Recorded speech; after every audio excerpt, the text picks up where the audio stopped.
Welcome to YOUCANIC. Today on YOUCANIC we have a 2020 Honda Civic. On this Honda Civic we are going to go over the process in which you would be able to replace your gas struts that hold up your liftgate or hatch.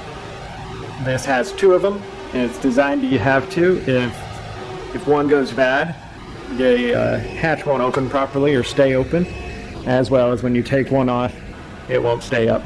You replace them in pairs, and so on each side.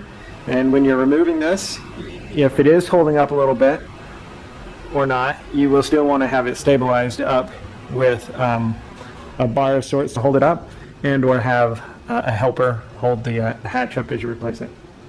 So what you need to do is you come up to it, remember the location, that the gas portion of it is at the bottom, close to the car itself, and the small part of the hatch. Sometimes I do tell you which side to go when you get new one. Now, we're going to take a small screwdriver, we're going to go up right here, there's a little like C-clip that goes around there, and we just need to pull it back a bit, and then you'll be able to pull the... you're going to do the same thing with the one down here on the bottom.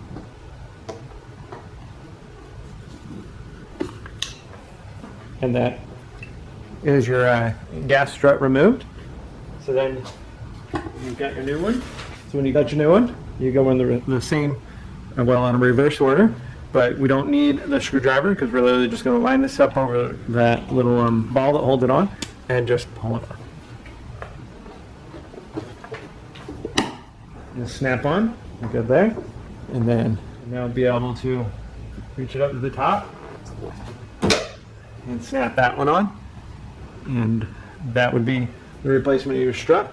Repeat for the other side as you do both of them in pairs at the same time for the optimal stability from your strut supports. Thanks for watching YOUCANIC, where you can be a mechanic.